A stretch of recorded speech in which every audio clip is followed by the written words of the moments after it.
नमस्कार दोस्तों, मैं advocate Rajan Kumar Prasad, Delhi high court आज आपके सामने फिर से उपस्थित हूँ एक नए टॉपिक के साथ।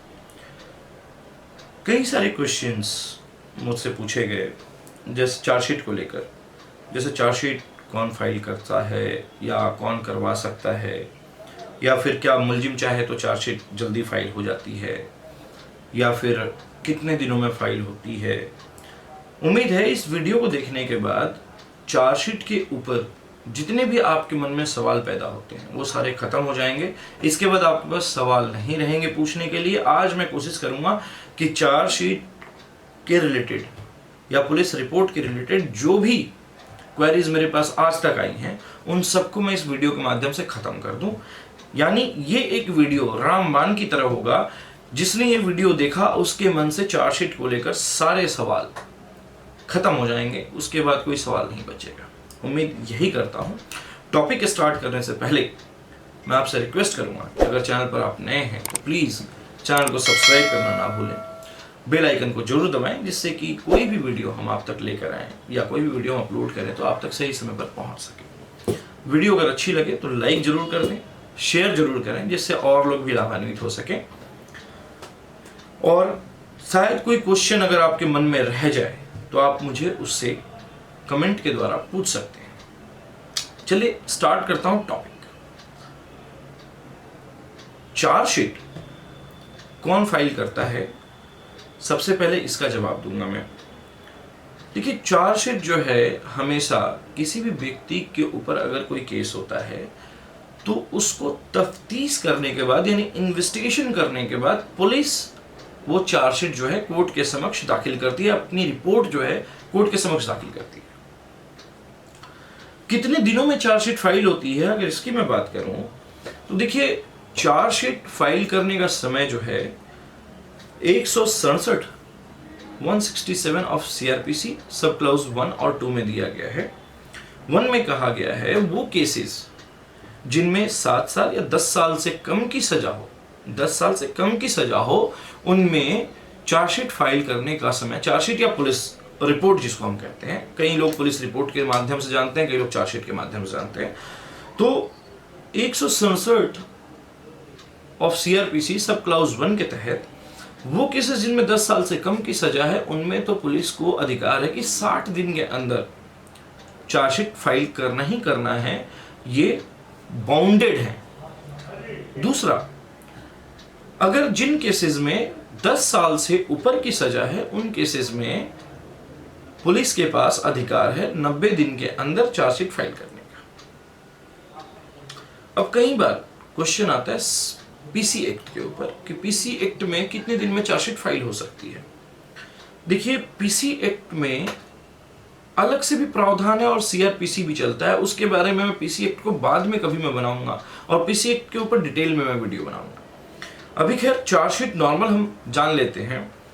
अब क्वेश्चन आता है, क्या मुलजिम चार्जशीट फाइल करवा सकता है? देखिए, मुलजिम के हाथ में चार्जशीट फाइल करवाने का कोई भी पावर नहीं है। हाँ, पर कई बार हमने देखा है कि पुलिस को रिक्वेस्ट करने के बाद या पुलिस वालों से विनती करने के बाद पुलिस वाले कई बार कुछ ले दे के या मुलजिम या मुलजिम के घर वालों की बात मानकर जो है चार्जशीट जल्दी से जल्दी फाइल कर देते हैं। जैसे 1 महीने में कर दिया, 15 दिन में कर दिया, 3 महीने का टाइम है तो 2 महीने में कर दिया, 1.5 महीने में कर दिया, ऐसे, और 2 महीने का टाइम है तो 1 महीने में, 45 दिन में, ऐसे कर देते हैं। लेकिन पुलिस रिपोर्ट सिर्फ और सिर्फ पुलिस वाला ही फाइल कर सकता है, ना कि इसके बारे में या इस पुलिस रिपोर्ट के ऊपर किसी का अधिकार बनता है कि वो कोई भी व्यक्ति फाइल करवा दे। हाँ, फाइल करने के बाद, पुलिस रिपोर्ट दाखिल करने के बाद, पुलिस रिपोर्ट जो है, चार्जशीट जो है, वो प्रोसिक्यूशन ब्रांच में जाती है, जहां पब्लिक प्रोसिक्यूटर वगैरह बैठते हैं। पब्लिक प्रोसिक्यूटर उस चार्जशीट को देखते हैं, पढ़ते हैं, और पढ़ने के बाद अगर कोई भी कमी उसमें नजर आती है तो वो बकायदा ऑब्जेक्शन लगाकर उस इन्वेस्टिगेशन ऑफिसर को दोबारा से भेजते हैं वापस कि इसमें ये कमियां रह गई हैं, इनको पूरी करो और तब इसको कोर्ट में दाखिल करो।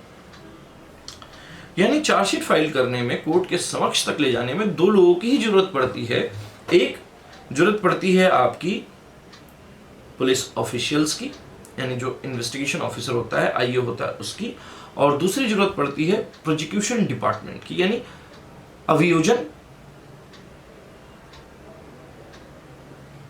अभियोजन डिपार्टमेंट या अभियोजन पक्ष कह लें या पब्लिक प्रोसिक्यूटर कह लें, उनकी जरूरत पड़ती है। इसके अलावा तीसरा, किसी भी व्यक्ति की जरूरत नहीं है किसी भी पुलिस रिपोर्ट या चार्जशीट को दाखिल करने।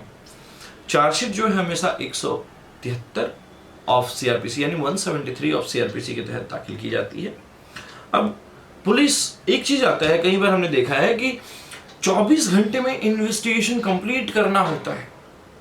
167 ऑफ सीआरपीसी, 167 ऑफ सीआरपीसी अगर आप पढ़ेंगे तो उसमें ये लिखा है कि inquiry should be completed within 24 hours. इसका क्या अर्थ होता है? अगर इसका अर्थ मैं बताऊं तो पुलिस किसी भी व्यक्ति को अरेस्ट करने के बाद 24 घंटे के अंदर जो भी पूछताछ करना है वो करके 24 घंटे के भीतर भीतर उस मुलजिम को या उस अरेस्ट किए गए व्यक्ति को कोर्ट के समक्ष पेश करना होता है। और ये बाध्य है पुलिस कि 24 घंटे में करेगी ही करेगी। अगर नहीं करती है तो उसके ऊपर बकायदा आप चाहें तो रॉन्ग डिटेंशन का एप्लीकेशन आप निचली अदालत में 342 के तहत लगा सकते हैं, आईपीसी के तहत। और दूसरा, अगर आप चाहें तो हाई कोर्ट में रिट भी फाइल की जा सकती है। ये दोनों प्रावधान आपके पास उपलब्ध हैं। चार्जशीट से जुड़े हुए ये जो भी क्वेश्चंस मेरे पास आए थे कि कौन फाइल कर सकता है, कितने दिनों में होगा, क्या मुलजिम चार्जशीट फाइल कर सकता है, कहाँ चार्जशीट फाइल की जाती है। देखिए, चार्जशीट फाइल, इस क्वेश्चन का शायद रह गया, चार्जशीट फाइल हमेशा जो है कोर्ट के समक्ष की जाती है after the approval of prosecution department. यानी प्रोसिक्यूशन के अप्रूवल यानी साइन करने के बाद जो है चार्जशीट मजिस्ट्रेट साहब के समक्ष पेश की जाती है और मजिस्ट्रेट साहब उस पर कॉग्निजेंस लेते हुए अगर मुलजिम जेल के अंदर है तो उसको प्रोडक्शन के लिए लगवाते हैं और प्रोड्यूस करवाते हैं अपने सामने जेल से, और प्रोड्यूस करवा के उसको चार्जशीट हैंड ओवर करते हैं। अगर मुलजिम बाहर है तो उसको कन्वीनियंस लेते हुए उसको समन करते हैं कि इस दिन आओ और पेश हो, पर्सनल अपीयरेंस के लिए लगाते हैं और उस दिन उसको चार्जशीट सप्लाई की जाती है। चार्जशीट सप्लाई करने के बाद उसको एक समय दिया जाता है कि इस दिन के भीतर भीतर आप आइए और अपनी चार्जशीट चेक कीजिए कि क्या कोई भी कमी इसमें आपको है या कोई भी कमी तो नहीं रहेगी आपको चार्जशीट सप्लाई करने में।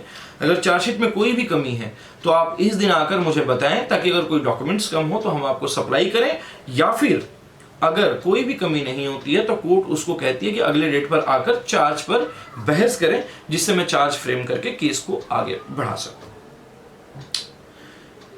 चार्जशीट के रिलेटेड सारे क्वेश्चंस जो भी मेरे सामने आए थे उन सबका मैंने जवाब इस वीडियो के अंतर्गत कवर करने की कोशिश की और उम्मीद है सारी चीजें कवर हो गई हैं।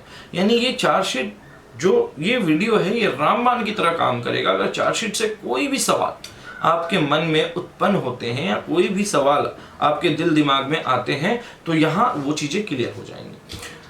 उम्मीद है कि वीडियो आपको अच्छी लगी होगी और समझ में आई होगी। अगर अच्छी लगी हो तो प्लीज लाइक करना ना भूलें, शेयर करना ना भूलें, जिससे कि और लोग भी लाभान्वित हो सके।